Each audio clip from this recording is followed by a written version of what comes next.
Thank you all, and I appreciate how valuable it is to have you all in this room at lunchtime. So thank you for coming. I'm delighted, as Bill said, to come and talk a little bit about my new book. I'm supposed to point that at there.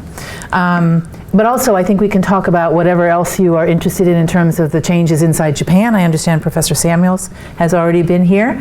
It's an incredible time to be looking not only at Japan, but at the interactions in Northeast Asia broadly.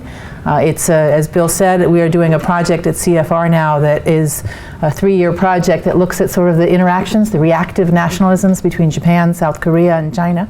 And of course, this is the 70th anniversary of the end of World War II. So in Northeast Asia, history, war memory, and the nationalist politics surrounding those issues were continue to be an incredibly important topic on this anniversary. But what I thought I'd do is talk a little bit about intimate rivals, about the Japan-China relationship, give you a sense of beyond the book where I think Japan-China relations are today and what we should expect and kind of what it means for the United States. It's a very important policy challenge, I think, a policy challenge on the scale that I think Washington really hasn't had to deal with before in Asia. We have our closest ally now in a fairly tense and potentially military tense and antagonistic relationship with its largest neighbor, the rising power.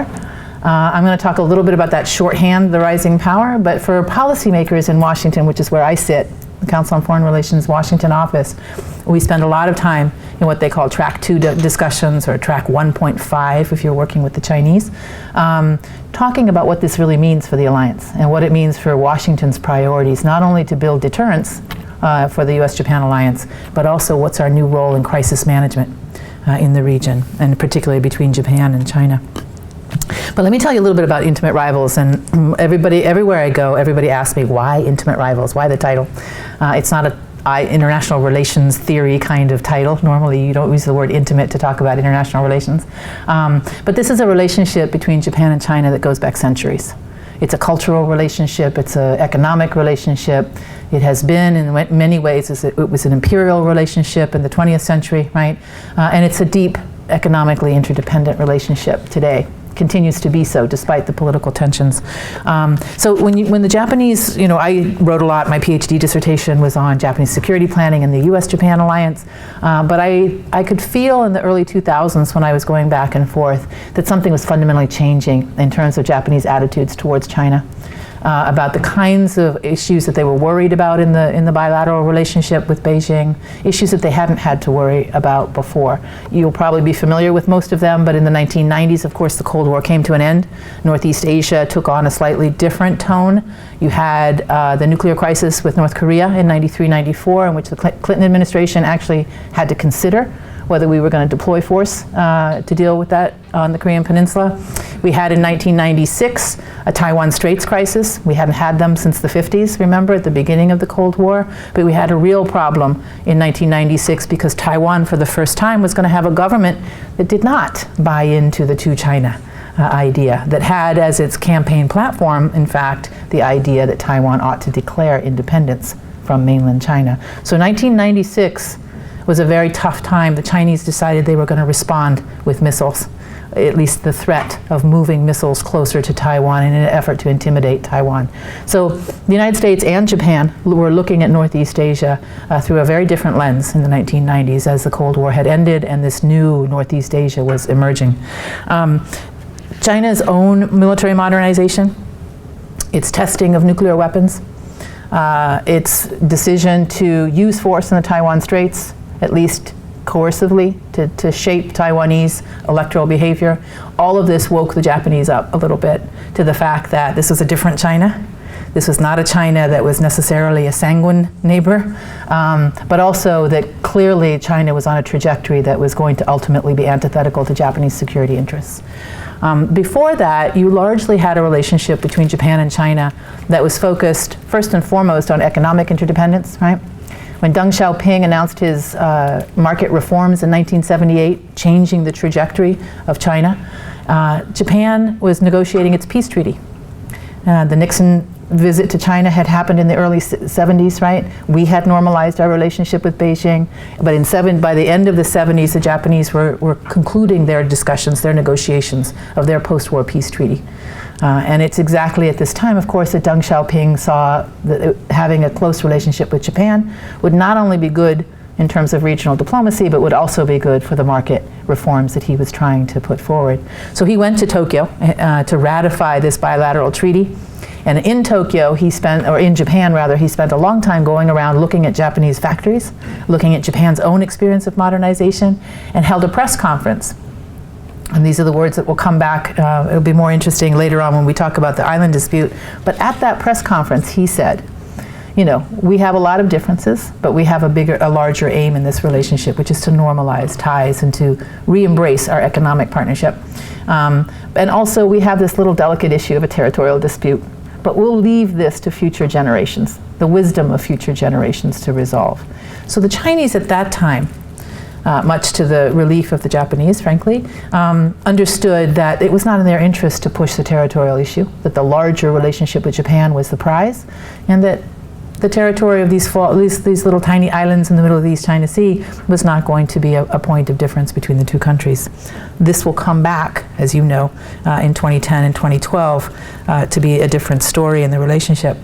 But over time, from the 78 treaty into the 1990s, you have a Japan that is underwriting Japan's market reforms.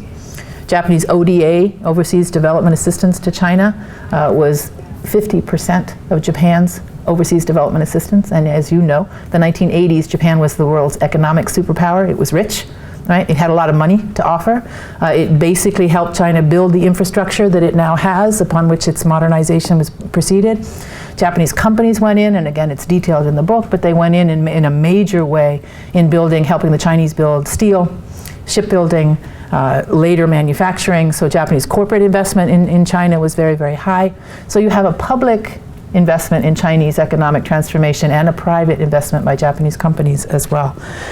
So when you get into the 1990s, of course, this starts to change. For the Japanese companies, the China market's a little bit less predictable. Some bad economic decision making by the Chinese, but there's a little bit more risk for Japanese companies.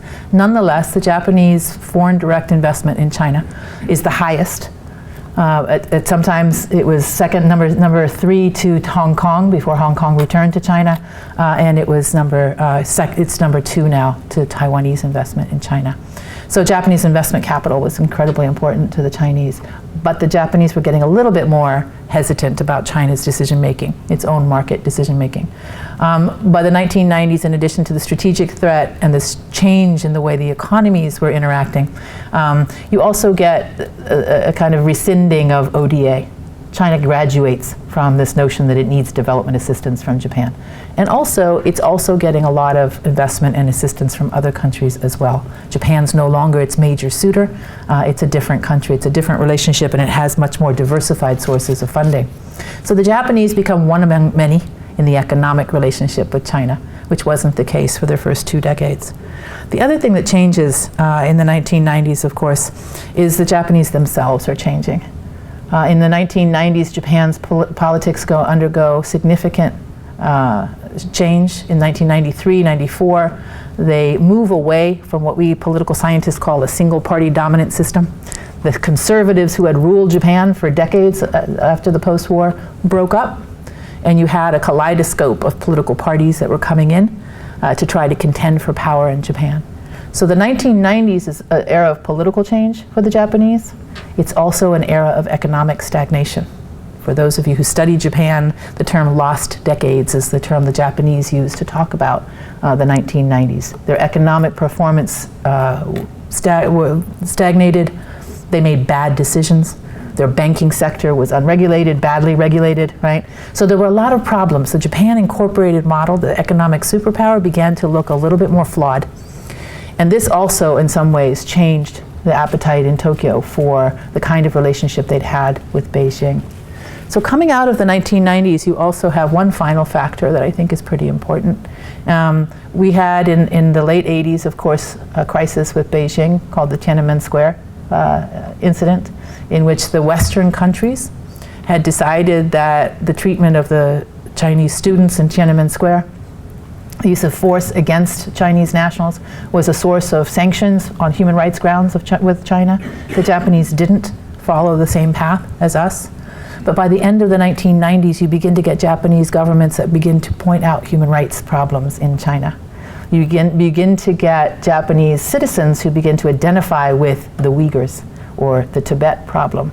So you start to see it not in a very systematic way, but you start to see in Japan some concern about the type of government that you see that was prevalent in China. Not that it was communist, but that the citizens, the Chinese citizens themselves, were being mistreated. And that was a new aspect in the bilateral relationship. So when I was in Tokyo and I was looking at Japan's relationship with China in the early 2000s, two things. I didn't start out saying this is a story about China's rise, but I could sense a couple of things going on. One was in the trade relationship between the two countries. You were beginning to have trade disputes between Japan and China. Now, this is usual for Americans. We had trade disputes throughout the 80s with the Japanese, but Japan had never really had trade disputes with the Chinese. So it began with things like shiitake mushrooms or tatami, but it then quickly escalated into a broad array of problems. And they didn't have bilateral mechanisms with which to deal with the trade disputes. They had to create them. Another thing is that the security environment began to get even more concerning to Tokyo because all the Chinese maritime behavior in and around the Japanese archipelago began to become much more conspicuous. Both countries had ratified the UN Law of the Sea in the mid-1990s, but it wasn't really until the 2000s that the Japanese understood that they needed a different way of thinking about their oceans policy. Again, I write about that in the book, but they didn't really change their domestic policy-making process to respond to their UNCLOS, the UNCLOS dynamics that came with the ratification. China also ratified around the same time. So what you see in terms of maritime behavior is not necessarily naval behavior, although there was an aspect of that. But survey ships were in Japanese waters, surveying. There was a lot of interaction between what Lyle, your experts of the Chinese Maritime Institute talk about the 5 dragons that once existed, right? There was a lot of kind of interactions between Japanese reconnaissance flights in the East China Sea and the beginnings of a Chinese response to that. In large part, it was a civilian problem. It was a law enforcement, survey, geological, fisheries patrols, those kinds of problems in the early 2000s. But as you know, by the time you get to 2010, the territorial dispute erupted and the militaries themselves began to become engaged in the problem. The decade of the 2000s, of course, does have some bright spots. President Hu Jintao visits Tokyo in 2008, and the Prime Minister at the time, Fukuda, concludes 2 agreements with him that were very important. One was an agreement on joint energy development in the East China Sea, and the second was an agreement on food safety.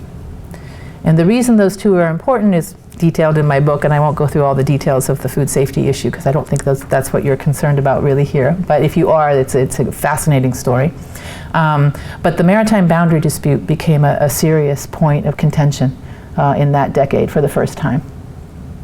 Now in the book, I go through a number of case studies of areas and problems that the Japanese were obviously having with China. And I identified 4 case studies. One is the old-fashioned Yasukuni Shrine issue, so for those of you interested in war memory, that's a great chapter. The second was on the maritime boundary dispute, which we didn't really talk about until the territorial issue arose in the late 2000s. The food security issue is really about food, processed food, that comes from China, imported into Japan, that becomes a problem, and Japanese consumers all of a sudden are aware that a large part of their food is not only grown in China, but processed by Japanese companies in China. And then the last is a chapter about the island dispute or the territorial dispute. So I thought what I'd do here is talk a little bit about 2 issues. One is the island dispute itself, and also the maritime boundary dispute, largely because these are issues that are still going on today. The larger picture, before I get to that, the specifics of the case though, the larger question in my mind in the 2000s was just why was the relationship becoming so poisoned? Why was this bilateral relationship that Tokyo and Beijing had their differences over war memory, right? They'd had their differences, they'd recognized they had a territorial dispute, but they'd never really fought over it. In fact, the 2 governments had managed the dispute quite quietly, but effectively, all the way up until 2010. They had managed to come to terms in some cases with some of the trade and economic disputes. They had managed in some cases to deal with some of the more tender issues of war memory. The Japanese emperor was invited to Beijing in 1992. And he was greeted there very warmly, had spent 6 days in the country. And so that was for many Japanese seen as the end, in some ways, of the difficult process of post-war reconciliation. So again, what was the problem is the recurring question of war memory, the recurring question of the territorial dispute, but there were these new issues of food safety and the maritime boundary dispute as well that had their roots in very contemporary issues of problem solving. So this is, since I'm at the Naval War College, this is all very familiar territory to you guys, so I'll just flip through very fast. Japan's not the only country that has territorial disputes with China, and those have proliferated clearly for some time. But let's talk about the specifics of the Senkakus. And again, apologies if this is something you already know a lot about. The Senkakus, I think a lot of people, unless you actually physically go there, you know they exist in the middle of the East China Sea. You can point them out on a map, probably. But what's not, I was down doing research in Ishigaki, which you'll see down there, is one of the Okinawan islands that has the administrative responsibility for the Senkakus. In other words, the Senkakus are part of the municipality that is Ishigaki. That's as close as you can get in Okinawa to those islands. And if you're a fisherman, you'll get in a very small boat, probably 15 to 25 feet. They're not very big. And you will go through one of the worst currents, the black current that runs between Ishigaki and the Senkakus. It's great for fishing. Brings all kinds of great big fat fish at certain times of the year, but it's a very treacherous current if you're a fisherman in a small boat. It'll take you anywhere from 5 to 10 hours to reach those islands in good weather. If the weather is bad, you may never get there. So that's also another story for the fishermen of Ishigaki. They have for a long time advocated to Tokyo that they build a port on the largest of the Senkaku Islands, which is Uotsuri, right up there on this side, the top. That's the island that had been inhabited prior to World War II by a very small factory owner and about 200 very impoverished Japanese. And they made bonito flakes and they collected seagull guano, is the polite word for it. And they exported it all the way to Europe, right? It was a great fertilizer in the pre-war period, apparently. But it was inhabited up until about 1937. But that's where the fishermen of Okinawa wanted their government to build a small harbor, a port, so that if they got all the way out to the Senkakus to fish, if the weather turned bad, which it often did, they would have some place to shelter. That didn't happen, largely because, and again it's detailed in the book, but it's largely because the negotiations with China over the peace treaty, the Japanese government decided to pull back from inhabiting the island at that time. So there was an implicit compromise, not an explicit agreement, but there was an implicit compromise made in conjunction with that 78 treaty that many of the people in Ishigaki and other parts of Okinawa felt was really not in their interest. Nonetheless, most of the mainland Japanese had very little interest or perhaps even knowledge about what went on out in the Senkakus. The interests were really the fishermen. The other interest down there in the East China Sea, and of course, again, I should say that Taiwan has a very deep interest in fishing in the waters around those islands, which is why the Taiwanese themselves are also a main actor in this story. The Taiwanese fishermen from northern fishermen's ports presented themselves when the Japanese and Chinese were having difficulties in 2010 and again in 2012. The Taiwanese Coast Guard also got in the mix when the tensions got high in the fall of 2012. But we won't talk too much about Taiwan at this point. The other interest that was very important here, of course, is oil and gas. In the late 1960s, the United Nations had a geological survey of the East China Sea, and that report, you can find it online. It made everybody in East Asia very excited because it reported the geologists were Korean, Taiwanese, American, and Japanese, and others, no mainland Chinese, by the way. But they basically reported that the East China Sea had hydrocarbon resources perhaps on the scale of the Middle East. So they were very ambitious in their report. It made all the countries of Northeast Asia very excited about potential seabed resources, and oil and gas in particular. So all of a sudden, at the late 1960s, before the Senkaku is returned to Japanese control, there was a great interest in potentially exploring this for petroleum resources. Today, that is still part of the unspoken interests of the Chinese, Taiwanese, and Japanese in and around those islands. So two basic sets of interests that are engaged here on the Japanese side, fisheries and oil and gas. But again, to go back to who has control over these islands, physically asserting control over these islands is a hard thing to do. You can't sustain human life. There's no fresh running water. So if you were going to populate these islands again, you'd have to have regular shipments of food and water and supply. But these are the islands that the Chinese and Japanese are now contending over. All right. We all know that the Chinese have a lot of sovereignty claims. Senkaku or Diaoyudao are not the only islands that they have interests in, so we don't need to talk to you about this, and that's just, we can come back to that. The maritime boundary dispute, I think, was the lesser known of the disputes between Japan and China, especially now that we get very focused on the territorial dispute. This is a new dispute, relatively speaking. It's a dispute that emerged and erupted alongside the ratification of UNCLOS. So it really became a problem in the late 1990s. When, again, both countries had ratified, both countries needed to do the survey work to try to determine and support their claims. You may know that the Japanese have, that there is not 400 nautical miles between Japan and China across the East China Sea. So they have to negotiate their maritime boundary, and that's pretty common practice under UNCLOS, right? The Japanese suggested that dark line up the middle, which is what they call the median line. The Chinese instead want the dotted line. Not sure where to point, but that dotted line that goes right through the Senkaku Islands corresponds to the continental shelf. And so the Chinese make an argument that the continental shelf is the proper dividing line between EEZ claims for China and Japan. They have not resolved this, they haven't negotiated their differences, and therefore this is the claim that continues to, this is the dispute that continues. The ADIZ, the Air Defense Identification Zone, for those of you who follow that, that was announced by the Chinese in November of 2013, also corresponds pretty much geographically along the same continental shelf, longitude, latitude. So there's consistency here. Peter Dutton and I were just talking about it. He talks about jurisdictional claims, overlapping jurisdictional claims that the Chinese are putting forward, and this is very consistent with his argument is displayed here a little bit. So the maritime border issue really became an issue in the early 2000s. The Chinese and Japanese decided to try to negotiate their differences. They were not successful. The Chinese, in the meantime, began to build gas rigs off of one part of the, across, well, on their side of the Japanese median line. But I'll just point it to, because I don't have a pointer. But they are right in here.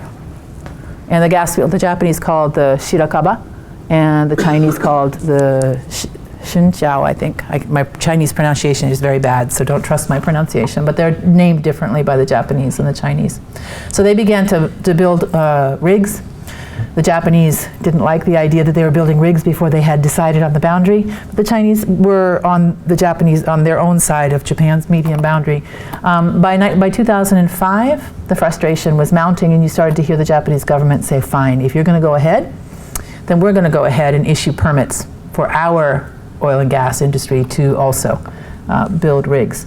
Now, in my interviews, it was interesting. It took me a long time to get to talk to the oil and gas interests, and it's one of these sort of things that's not very academic and social sciencey, but I finally got somebody to talk to me on the condition of anonymity, because it's a very sensitive topic in Japan. But the oil and gas interests were really not interested in the gas field. That was that section I just showed you. It wasn't commercially viable. They really didn't want to fuss, and they really didn't want to build rigs. They also told me that they didn't want to go out there with rigs without proper defenses, and they didn't feel that their government was really ready to deploy, maritime self-defense force destroyers to defend those rigs, in which case they were not going to go out there themselves. But there was a second area in the 2008 agreement that was interesting, and that was a much more profitable enterprise for the Japanese, and I'll come on this map this time. And so there's an area up here, which is just south of the Japan-South Korea Joint Development Zone. And the Japan-South Korea Joint development zone had not produced any good outcome for oil or gas. So it was a bust.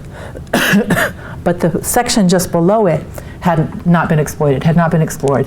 It was deep water drilling, so the technology was just coming online for exploitation, or at least exploration. That's where the Japanese felt that the Chinese and Japanese had a potential to really have something that was commercially viable.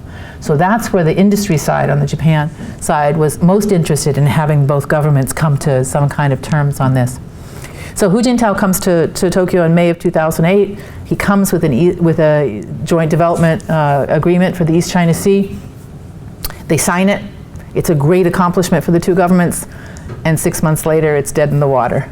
And stories differ about why, but largely the implementation agreement, with the step that comes next, that the Chinese felt that they couldn't go forward with the implementation agreement.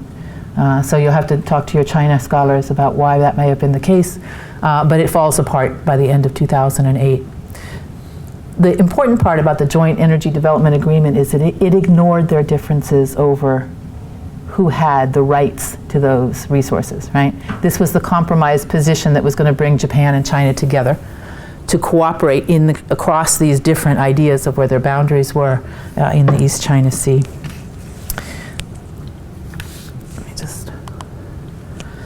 The other aspect, of course, this is probably where there's some expertise in the room, is the defense side. Underneath the Senkaku Islands, you'll see in that little circle up there, is some fairly interesting water for submarines and other kinds of behaviors, of course, right? So the oil and gas development was one political way of managing the maritime boundary differences, but the security concerns of the Japanese were highlighted basically given the defenses and their needs in Okinawa. The Okinawa Trough is a fairly populated space. Japanese themselves have a fairly sophisticated conventional submarine force. They were concerned largely because of Chinese activities in and around that were going to compromise some of their submarine activities. But as you know, the United States also is very active in that region as well. So what was going on above ground and what was going on underwater were two different things. And by the end of with the end of the East China Sea Joint Development Agreement, I think it became pretty much a strategic concern for the Japanese that there wasn't going to be a way for Japan and China to share the East China Sea other than to talk about their strategic impact on each other. All right, we can talk about this later if you'd like during the Q&A. I think, two things happened on the territorial dispute that I think are important. So jumping from maritime boundaries to the specifics of the eruption of tensions, right, in 2010 and again in 2012. 2010, you had a government in power that was new to governing Japan. You'd had an election in 2009 that brought, for the first time in the post-war period, a new party into power in Japan. You'd had a single-party conservative government all the way from 1955 until 2009. And all of a sudden, in 2009, you have this brand new party, the Democratic Party of Japan, that didn't have a lot of experience in foreign policy or security. It was a liberal left party that was somewhat antagonistic to the US military presence in Japan. It wanted to renegotiate the status of forces agreement with the United States, but it didn't have a concerted opinion on China policy. It had an interest in improving relations with Beijing. It wanted to improve relations with both South Korea and Beijing, and wanted to find a new kind of East Asian community within which Japan could find a better relationship in the region. This is the party that was in power when a fairly inebriated, drunken trawler captain, right, ran into two Japanese Coast Guard ships off of the Senkaku Islands. Let me go back. Sorry.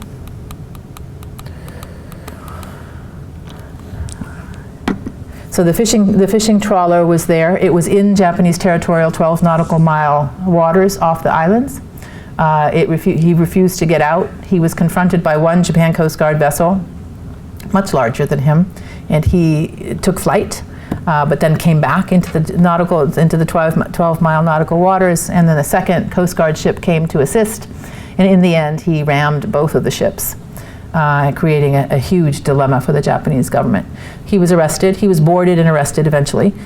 His crew detained, the ship detained. He was taken to Ishigaki Island, which is where the Coast Guard ships were from.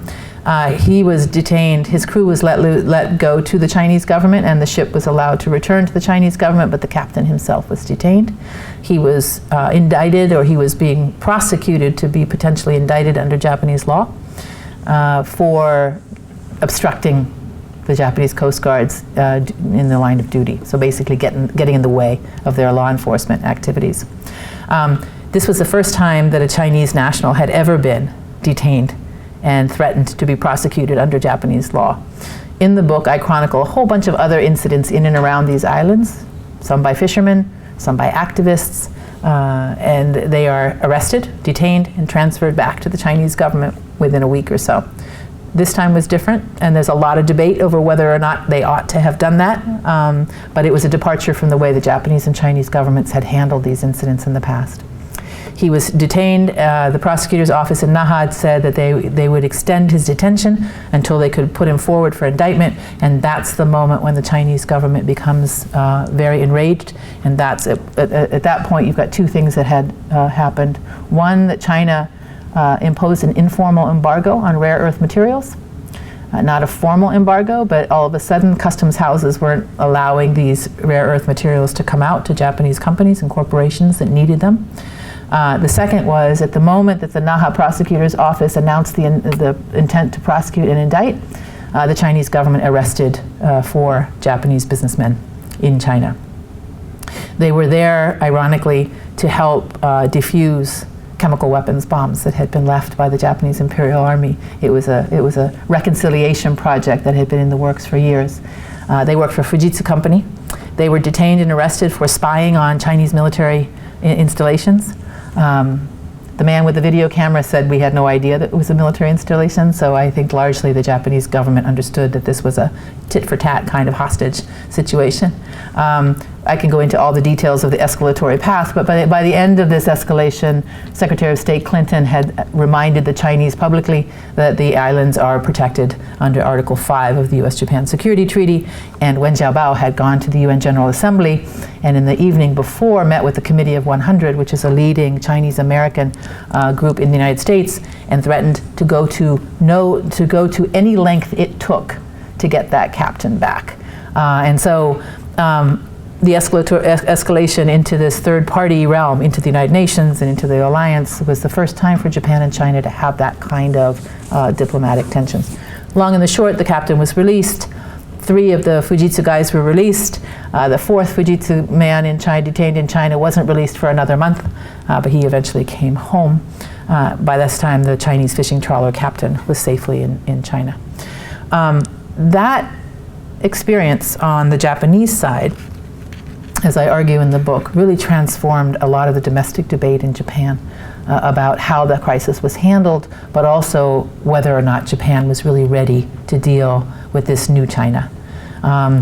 Part of this is party politics. Of course, you've got a ruling party in power and the longtime ruling party is in opposition, so they knew where to push the buttons in terms of the Diet parliamentary debate. Somebody in the Coast Guard decided that the video of the encounter between the fishing trawler captain and the 2 JCG ships ought to go onto YouTube. So he leaked the video onto YouTube, inflaming the domestic debate even further. So there was a lot of political party antagonism, but there was also a real sense within the Japanese public that their government was really not well prepared to deal with this kind of a China. And so the reference in Japan was the Senkaku shock, which is the Senkaku shock. And it was a real shock, I think, to the idea that Japan may have in China a neighbor that was antagonistic, or a neighbor with which they couldn't fix these problems with, quietly.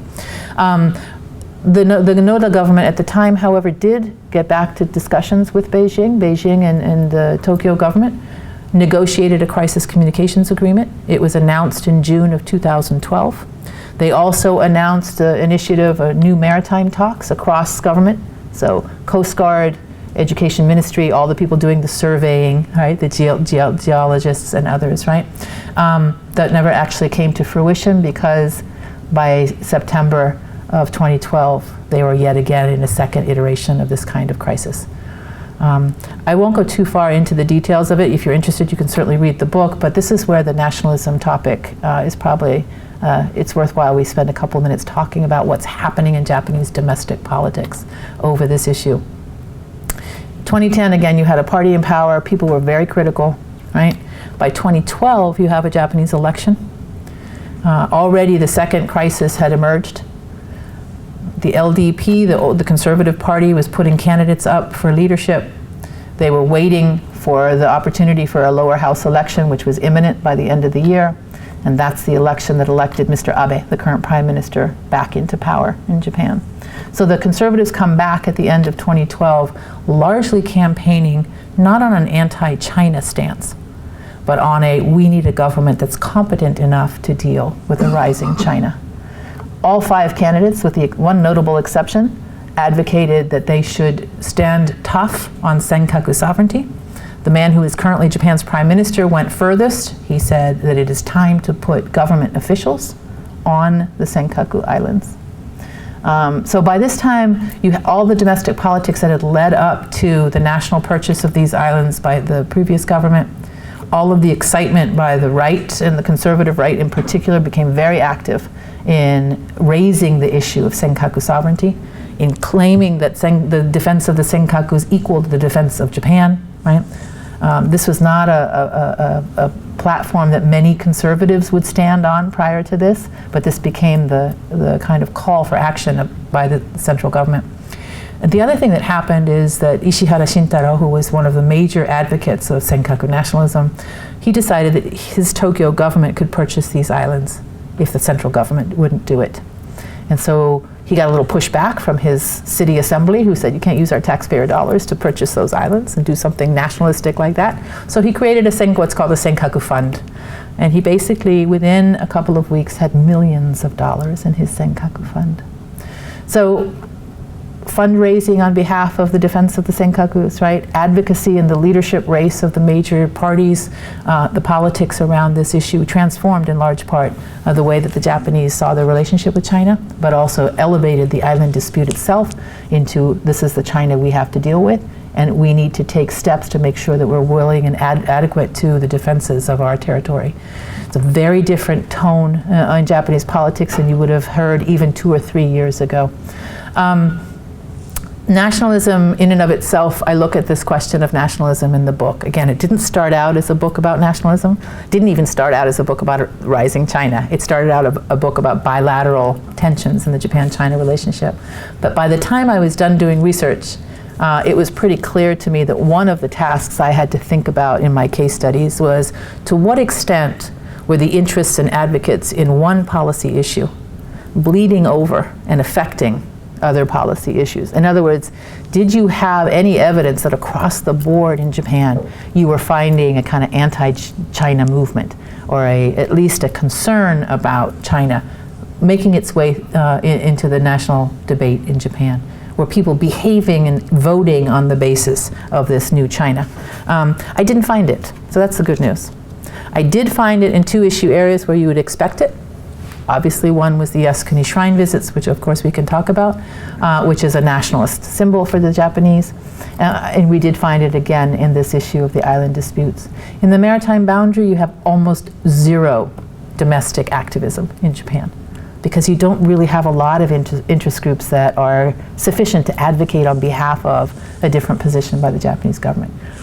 Ishigaki has a small group of fishermen. They're elderly. Their voices are really not heard that much in Tokyo. And the oil and gas industry keeps its head down and is pretty low in the politics.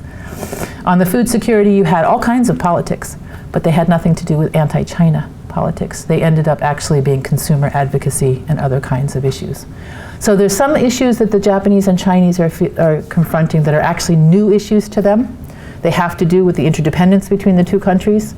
They have to do with, ironically, the introduction of a new maritime regime globally that helps create the tension between Japan and China, or at least the competition over how to resolve this East China Sea problem.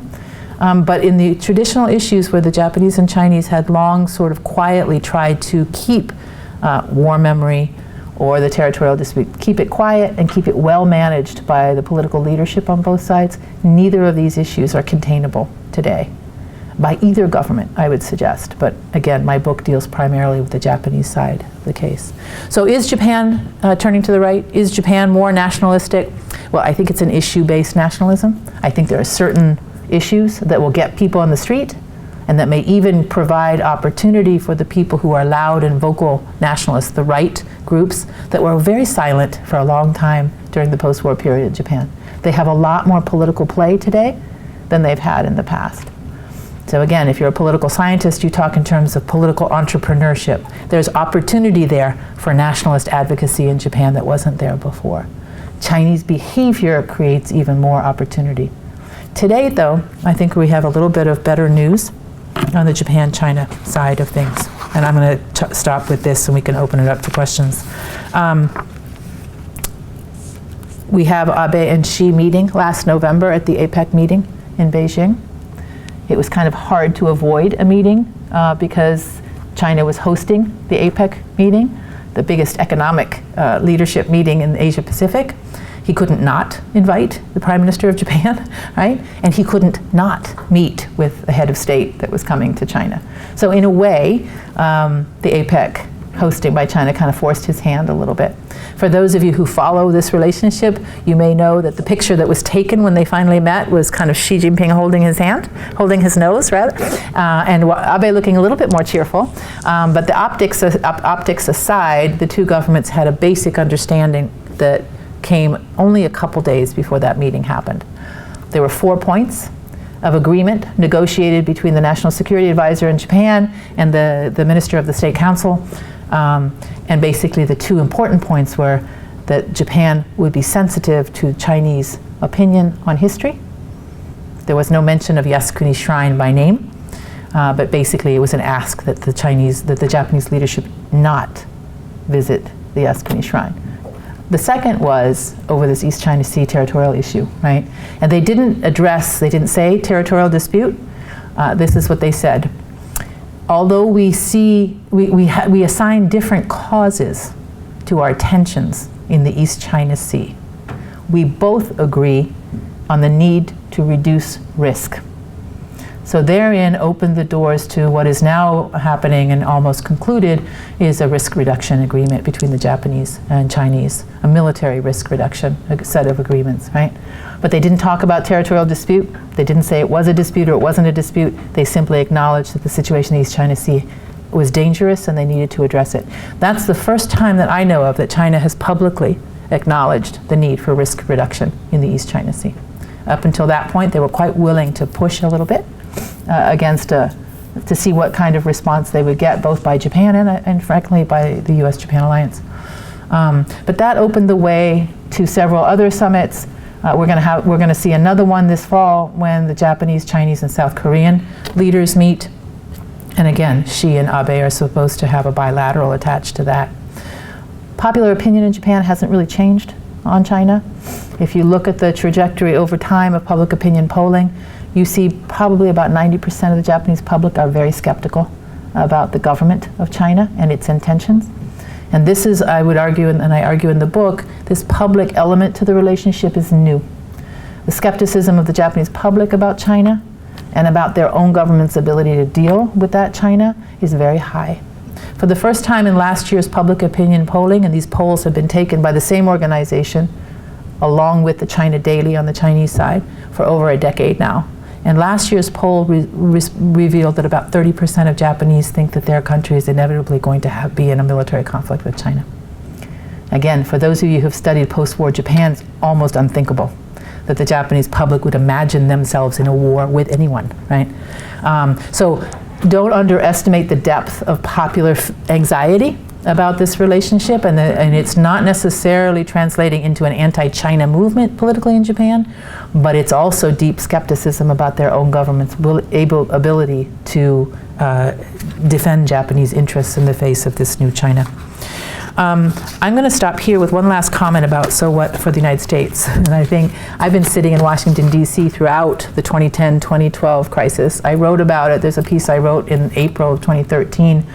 It's what's called a contingency planning memo. It's a kind of thought piece that we all have to do about what happens if, right? And how are U.S. interests engaged. So I've watched our government deal with this. excuse me, and I've watched the United States and Japanese governments negotiate the latest in the US-Japan bilateral defense cooperation guidelines that really tries to address this, what the Japanese call this gray zone contingency in the East China Sea, by which, of course, they mean white hulls and not gray hulls. But the worry is, of course, the Chinese are going to pressure Japan, not at a direct level of military engagement, but just underneath it. And that there's a certain incrementalism and opportunism in the way the Chinese are putting pressure across the East China Sea. The US-Japan now have a common understanding of what those anxieties are.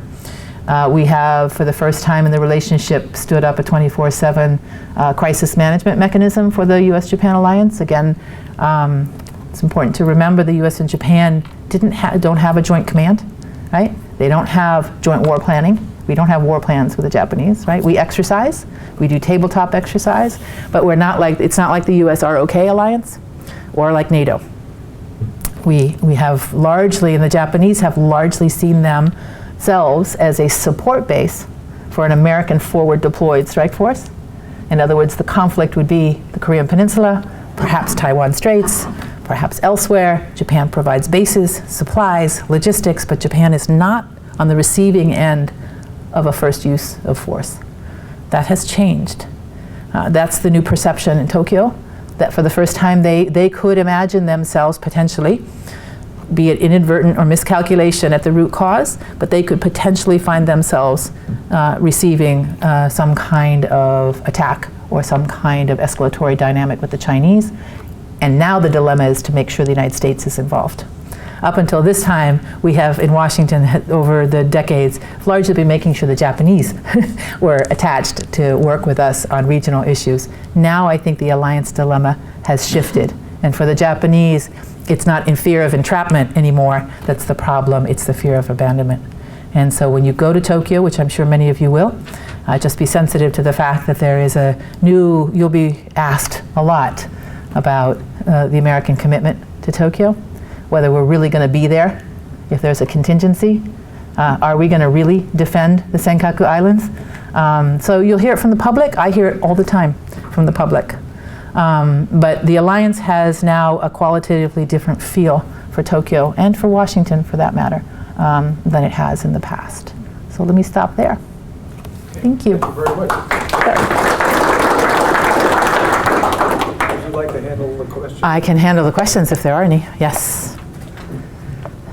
Yes. I'm curious, you mentioned the Japanese people are concerned with China. What's the popular attitude towards the Japanese government's recent changing of the rules of using the self-defense force, loosening the restrictions? Are they in favor of a buildup and greater use, or could it seem like there's a fairly decent opposition to the government? So I think probably Dick Samuels was here probably talking about this a little while ago. My sense is, and I wrote a piece about this, I can share it with Bill if you're interested, but from looking at Japanese public opinion polling over time, you see two things. One, that the self-defense force gradually becomes accepted as a legitimate post-war military force. They don't use the word military, they say self-defense force to be consistent with Article 9, right? And they largely did that domestically over the 60s and 70s with humanitarian disaster relief. It didn't do it out of any war-fighting kind of role for themselves. The latest disaster, of course, up in Fukushima in Tohoku area, self-defense forces became the most highly regarded institution in Japan in response to that national crisis, right? Beyond the elected elites, beyond the local governments, it was the self-defense forces that performed well. And the Japanese public recognized that. But even with this skepticism and this anxiety about the rise of China, you don't see the Japanese public embracing a military option in response. Not like you would expect if it was an American audience worried about our defense, you would immediately go to the military response, right? You would expect them to be supportive of it. And this is for their nation's own self-defense, right? So it's a bit mixed. When it comes to senkakus, when you find polling data, should we defend, should we use force? Absolutely. In defense of Japanese territory, there's not much doubt. Should we change the Constitution, or should we, as Mr. Abe has done, reinterpret the Constitution? And then you start to get a bifurcation.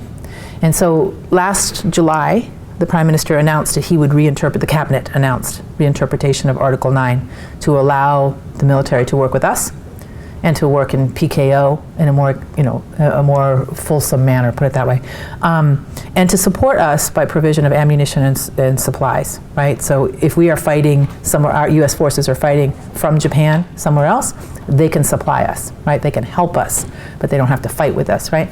That you get the polling data basically comes down to about 30-30. Yes, it's a good thing. No, it's not a good thing.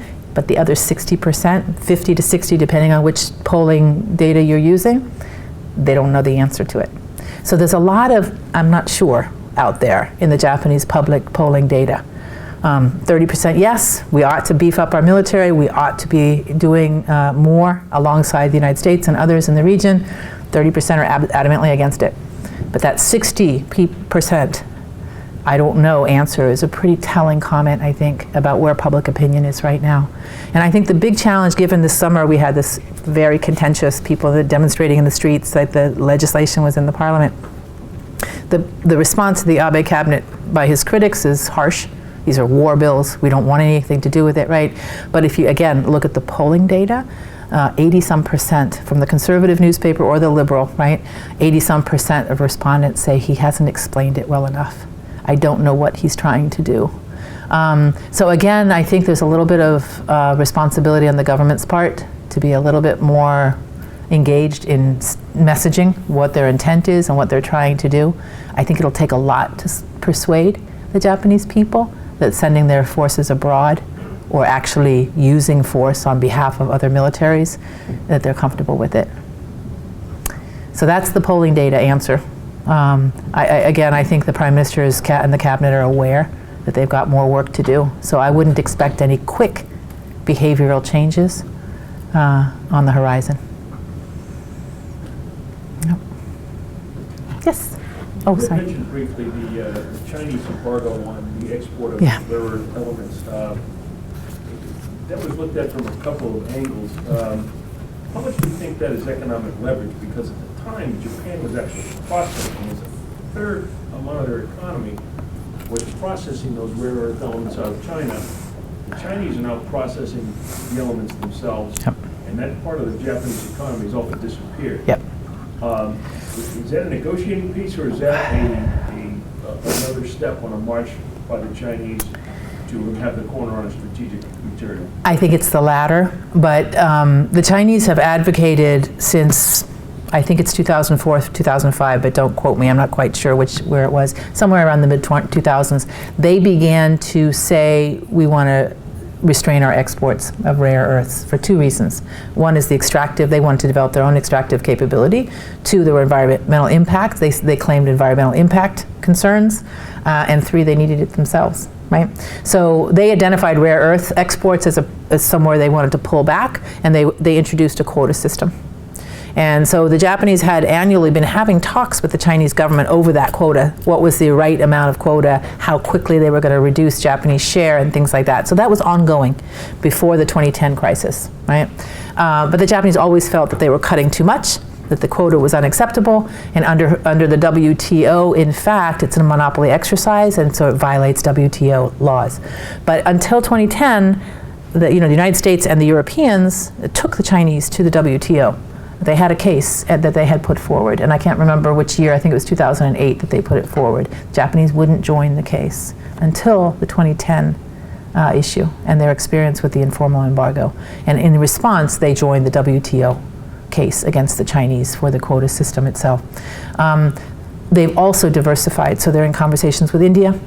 They have an agreement now with India. There's been some talk with Vietnam, although I don't know the extent of the agreement, but they've been seeking diversified sourcing. I think up until 2010, 80% of their rare earth came from China. So they were heavily, heavily dependent, which again goes to show you how unprepared they were for this shift in the relationship. They didn't think strategically that this is a vulnerability. They had a decent enough relationship. There was a win-win economic bargain. They hadn't diversified. Now they are. Some of you who are more expert on the UN Law of the Sea will also know that seabed rare earth exploration and rights to seabed resources, including the rare earths, are currently being discussed under what I think is called the Jamaica Round or the Jamaica Protocol. So the seabed UNCLOS has another aspect of this to introduce, which is there's new places to explore for rare earth. And all countries that have high-tech industries are going to have to think about this, because rare earths are integral to any kind of consumer goods, cell phones, everything that we use all the time has rare earth minerals in it. So it's a serious problem, not only for the Japanese, but for all of us. China, I don't know what the full proportion of China today, what their supply is globally, but it's it's over 50%, 60 or something. 96% of the world's supply in 11, in the immediate aftermath of the embargo, which was, of course... I didn't realize it was that high, but yeah, so there you go. But Japan had not thought it possible. And again, I think the Europeans and the Americans had tried to change Chinese behavior through the WTO. But that doesn't reduce the dependency, it just adjudicates, it's an attempt to adjudicate the differences, right, of the quota system. Yeah. What are Japanese attitudes, official but more so public opinion, in terms of the other disputes? So, Philippines, Vietnam, and whatnot, particularly in the context of, in recent days, we've heard the U.S. military leadership, PACOM, Admiral Swift, Admiral Harris, basically signaling that the U.S. is signaling an intent to ramp up a more muscular sovereignty patrol reaction to the island building. So I'm just wondering, is there sort of a common cause here, or is it sort of, well, that's different, that's their problem, nothing to do with us? So no to both of those. That's not their problem. Well, two pieces of the puzzle, which is Japanese interpretations of our behavior, and it would probably not surprise you that they're quite critical of our inability or lack of action on this issue on the South China Sea. So that's one piece. So the alliance, again, getting back to the alliance dynamic between the United States and Japan, it has shifted considerably now. They have a huge stake in having us be a much more assertive maritime power and defender of the maritime status quo. You will, if you go and visit your naval counterparts in in Tokyo, they will without fail tell you that our lack of ratification of UNCLOS is a huge mistake. And so whether it's because of lawfare, the Chinese responding to Chinese lawfare is the words they use, of course, or whether it's just because the United States is not well positioned to work alongside their allies in the UN Law of the Sea. It doesn't matter. They want us in UNCLOS and they want it ratified as soon as possible. So that's one. On the South China Sea specific issue of the land reclamation, they of course have access to ISR capabilities. That's, if you look on a map, it's not that far away from Okinawa. I mean, it is, but it isn't. Where am I? Let's see if I can get a good map. I think that last, oopsie, sorry.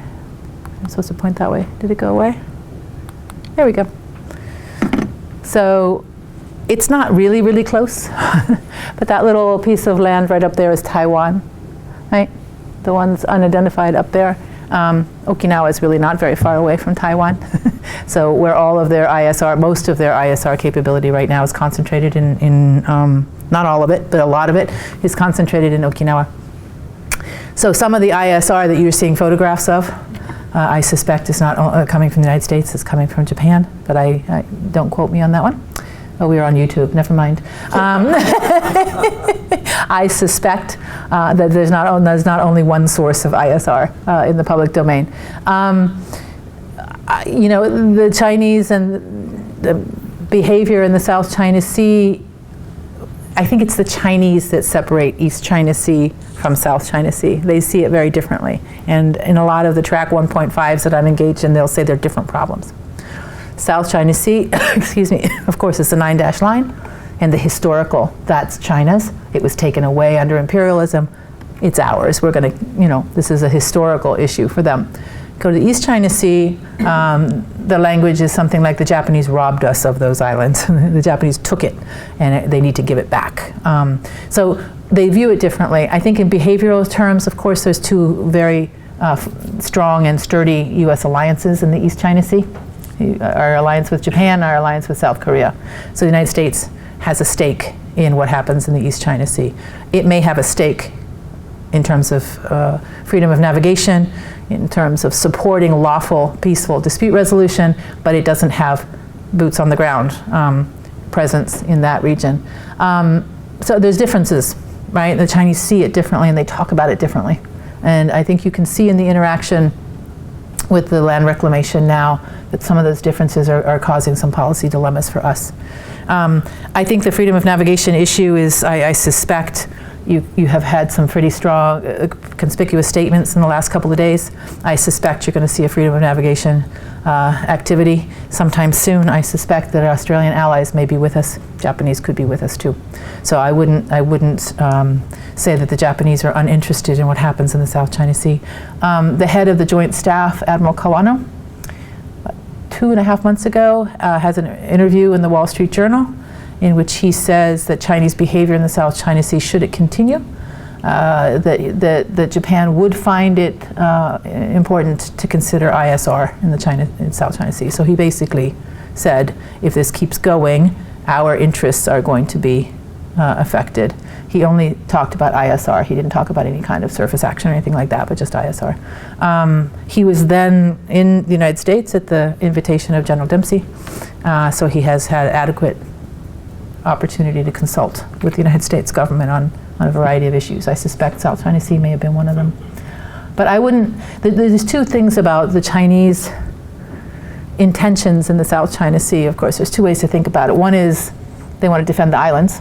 In other words, they see this as their sovereignty and they're going to defend it. That's one. The second is, and this is a language that the Chinese PLA will use in their interactions at times with some of us in the Track 2 world or Track 1.5 world, and that is force projection.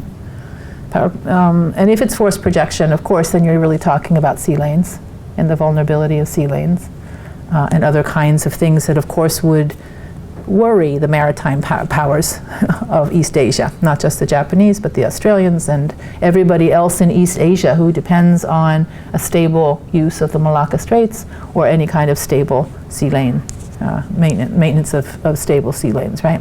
So if the Chinese begin to talk about their land reclamation and their activities on these islands in the South China Sea as part of a grander, power projection intent, then I think you'll find that the Japanese will take it it's not just about islands or about dispute resolution, peaceful dispute resolution. It becomes a fundamental shift, I think, in the maritime management, let's put it that way, of East Asia. Yes, sir. Could you comment on the trilateral dialogue between Japan, India, and the United States in the context of Sino-Japanese relations? And now that after 2007, the multilateral exercises have been revived, and currently they're on in the Bay of Bengal. I believe in Malabar right now, this week, isn't the Malabar exercise this week? So the Japan and the United States and India are conducting exercises now as we speak. I was in Delhi in 2012 discussing this with some of your foreign policy and maritime experts. Japan has long seen a positive for Japan-India strategic dialogue. And again, maritime first and foremost, right? So that your Navy and the Japanese Navy have a long-standing now set of exercises and a conversation. What was happening by the time I got there in 2012 was your air forces were talking to each other, and even the ground self-defense force, the Japanese Army and the Indian Army, were having a bilat discussion. So I think when Prime Minister Modi, when he went to Tokyo, was it last year, right? He upped the strategic consultations. Important, I forget, they added one more word to make it an even more important strategic dialogue. But I think the dialogue between the two countries are very, very important. For the United States, I think the exercises this week are incredibly vital for us understanding the way in which and where the opportunities are for us. I think at some point you might expect the Australians would like to participate as well, because I don't have a big extended map, but maybe we can, but the Indo-Pacific, making sure that we have maritime stability, or at least maritime management practices in place that go all the way from East Asia around to the Gulf of Hormuz, is important for all of our countries. when the United States, what I heard when I went to Delhi, which I was fascinated by because I'm not a South Asia expert, but was the argument that kept being made by your government was that the United States doesn't quite understand the implications of its withdrawal from Afghanistan. And that withdrawal from Afghanistan then leaves a section, a maritime section, a little bit less populated by U.S. forces than would be comfortable. So I think we have a lot to think about, frankly, in the way that we tend to see this all about East Asia, but in fact it's a Indo-Pacific stretch. The Japanese already are very active in the Gulf of Aden, in the anti-piracy, the multilateral anti-piracy, in large part that they have managed to help gain some capacities through that participation in that exercise. I think they're looking for other alternatives and ways in which the India connection can help add to the multilateralization of that part of their engagement. So I think the United States is very positive about it, and I think, you know, at some point maybe having a conversation with Australia would be an important part of the puzzle. But again, I don't have a readout from the Malabar because I think it's ongoing this week, and I'm very curious to see what the experiences are. I'll be in Beijing and Tokyo next week, and I'm hoping to talk to some of the Japanese maritime self-defense forces about that experience. But I know for a fact that Tokyo welcomes it. It's incredibly important for them. Any other questions? Okay, Yes. Sheila. Oh, there's a gentleman behind you waving at me. That's a question, sorry. I thought you had left. but he reappeared. I had my meeting, it was very good. I don't know if someone's asked this, but I'm curious about the demographic dimension of Japan. How Japan is an aging country. It is. As a result, that cannot help but influence its military calculations, its view of the reliance on the U.S. alliance. I just wonder, how does that play into the psychology that you know? So all of what Mr. Abe is trying to do in the economic realm, Abenomics, for those of you who follow it, which is really trying to revitalize and make more competitive the Japanese economy. Monetary fiscal stimulus is the short run, but the real serious focal point for him is the structural reforms. And largely this is to address the aging society and driven by the demographics, right? So somewhere on the realm, by 2040, somewhere on the realm of about 60% of Japanese will be at or in retirement. I mean, it's pretty dramatic, huge. So public policy at the moment focuses on, first of all, what he calls womenomics, which is getting women into the workforce in a much more supported way, to encourage Japanese women, 50% of the population, to be fully engaged economically. They're going to need to have their women, frankly, engaged fully in the economy. Second is, you don't see it on the surface quite so much, and nobody advocates it in quite the way I'm about to explain it, but is immigration. And I think they're going to have targeted immigration in particular sectors of their economy, but clearly you can't get higher productivity out of Japan given the demographics unless you have A, more women working, and B, the assistance of immigration. They're going to have to import labor. It's just a fact. How they do it remains to be seen, and what the political cost of that is remains to be seen. The long-term impact on the self-defense force is pretty obvious, right? They have a small military to begin with in terms of population. Their ground self-defense force, I think the ceiling is about 140,000. And they never meet it. So some of that will be reserve. I think what they actually meet in terms of recruitment is somewhere like 115 or 110, something like that, right? So, and that's with a lot of strenuous effort. They don't pay their military goes to 4 years of college. They don't pay for it, and there's no commitment to serve. Although they've begun to change that, right? So incentivizing coming into the ground self-defense, to the self-defense forces, I should say. The Navy, the Maritime Self-Defense Force, and the Air Self-Defense Force actually have a much smaller number. They're about 20,000 each. But they also get the technical guys, the fighter pilots, the radar guys. They have a higher level of engineering and technical expertise.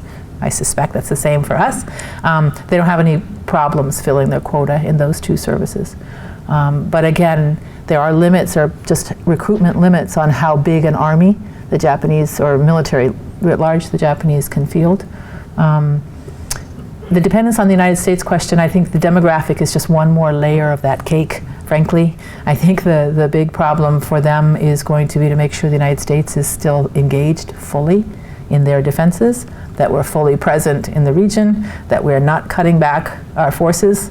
There's a lot of worry about the impact of sequestration. There's a lot of worry about the flare-up in Syria and everything, redirecting the Asia pivot or rebalance, however you want to call it, away from what several defense secretaries now have articulated is we are sending our most modern weaponry to the Asia Pacific. We are ensuring that our maritime presence continues to be at the level, if not higher than it is. There's a lot of statements being made about future projections that the Asia Pacific is the theater of the future for the U.S. military.